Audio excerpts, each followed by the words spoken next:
హరీష్ ఎంత జోవియల్ ఎంత చనువుగా ఉంటాడో అందరూ చనువు తీసుకుని తను ఇమిటేట్ చేశారంటే it's credit goes to our director Harish.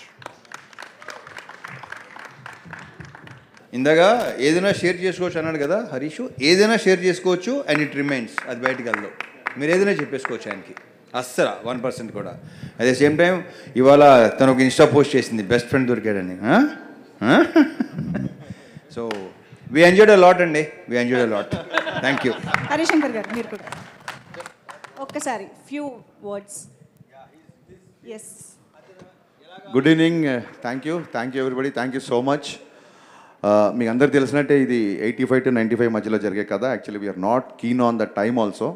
చాలా సినిమాల్లాగే ఈ సినిమాకి ముందు ఒక డిస్క్లైమర్ రాబోతుంది. ఈ సినిమాలో ఊర్లు, పేర్లు, కథ, కథనం, అలాగే కాలం, టైం కూడా కల్పితమే. సో అందరికీ ఆ పీరియడ్ డ్రెస్లు వేసి సడన్గా మా టీం అందరిని మోడర్న్ డ్రెస్లో చూస్తే నేను గుర్తుపట్టలేకపోయా. సో సీరియస్లీ ఇలా ఉంటారనమాట అనిపించింది నాకు. అండ్ థ్యాంక్స్ టు మణిచంద్ర గారు, మీ గురించి చెప్పాలి.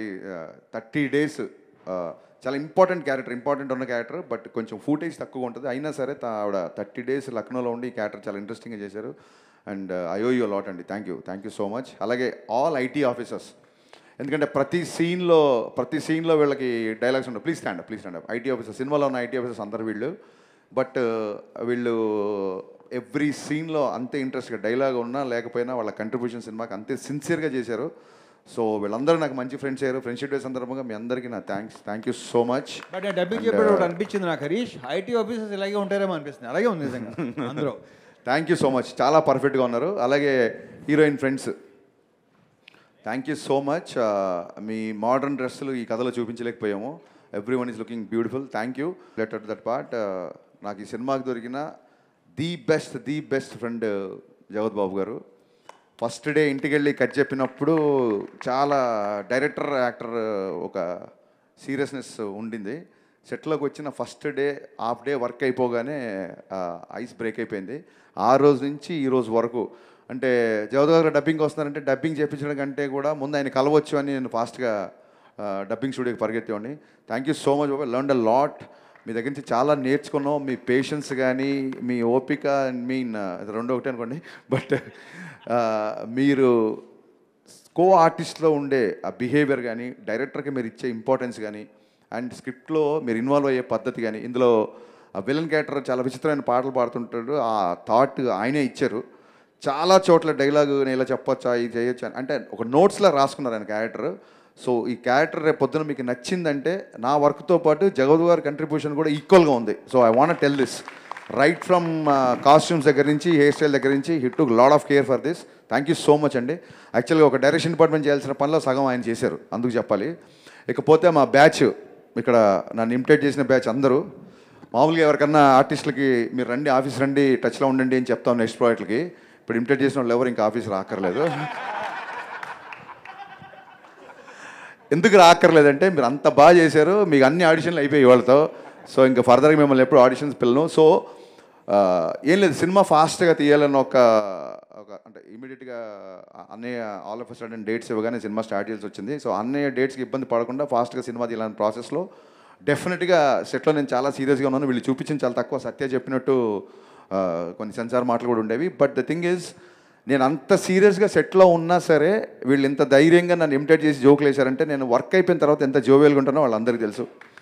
అది కారైకూడి అవ్వచ్చు, లక్నో అవ్వచ్చు, 2 చోట్ల 2 హాలిడేస్లో జరిగిపోయాయి మాకు. ప్యాకప్ అయిపోయిన తర్వాత అందరం కూర్చొని కబుర్లు చెప్పుకునే వాళ్ళం, జోకులు వేసుకునే వాళ్ళం. నెక్స్ట్ డే షూటింగ్ ఉన్నా సరే 11-12 వరకు. కారైకూడి లక్నో కాదు, ప్రతిరోజు అంతే కదా, ప్రతిరోజు అలాగే ఉన్నారు.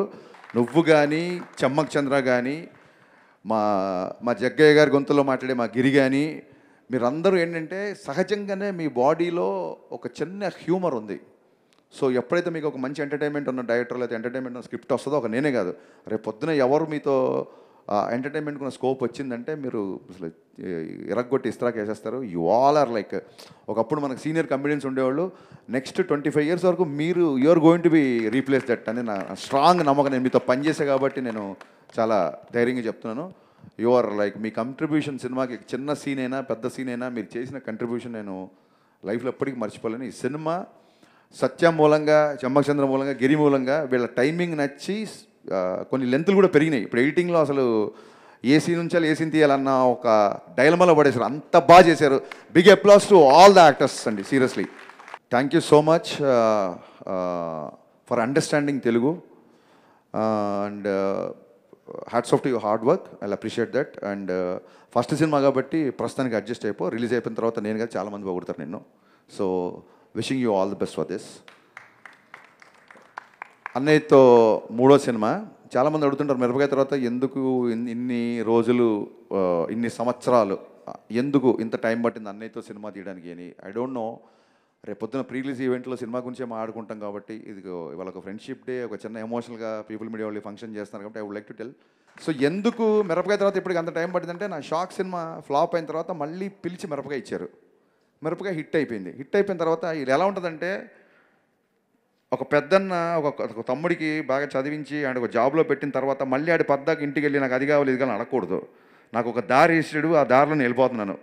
మళ్ళీ వెళ్ళి అన్నయ్య నేను సినిమాకి మళ్ళీ సినిమా ఇవ్వు అంటే నాకు ఒక సక్సెస్ ఇచ్చి వదిలేసాడు నన్ను. ఇంకా నా లైఫ్ నేను చూసుకోవాలి అన్న ఒక చిన్న దాంతో తప్ప ఏ రోజు కూడా ఈ మిరపకాయ నుంచి మిస్టర్ బచ్చన్కి ఉన్న ఈ గ్యాప్లో మేము కలవని నెల లేదు, కలవని వెళ్ళని హాలిడే లేదు. సో ఎప్పుడు సినిమా గురించి మాట్లాడుకోవాలి. అంటే నేను చెప్పదలుచుకుంది ఏంటంటే, ఎక్కువ నస లేకుండా చెప్పాలంటే, hour relation is beyond film. సినిమాకి అతీతమైంది మా రిలేషన్. ఆ రకంగా కుదరలేదు, అంతకుమించి వేరే రీజన్ ఏం లేదు. అండ్ మిస్టర్ బచ్చన్లో నా మాస్ మహారాజ్ని నాలాగే ఉన్న ఎంతోమంది ఫ్యాన్స్ ఎప్పటి నుంచో ఎలా చూడాలనుకుంటున్నారో అంతకు 100 times చూపించాను మట్టుకు చాలా గర్వంగా చెప్పగలుగుతాను. అది హ్యూమర్ అవ్వచ్చు, సాంగ్స్ అవ్వచ్చు, హీరోయిజం అవ్వచ్చు, ఎవ్రీవేర్ మీరు రవితేజ్ గారి నుంచి ఏమైతే ఎక్స్పెక్ట్ చేస్తారో అవి ఒక 100 రెట్లు ఎక్స్పెక్ట్ చేసండి. You will be satisfied. ఇది నేను రిలీజ్ 10 రోజుల ముందు చెప్తున్నాను. ఇది ఊరికే ఏదో సినిమా ఓపెనింగ్ గురించి చెప్పడం కాదు.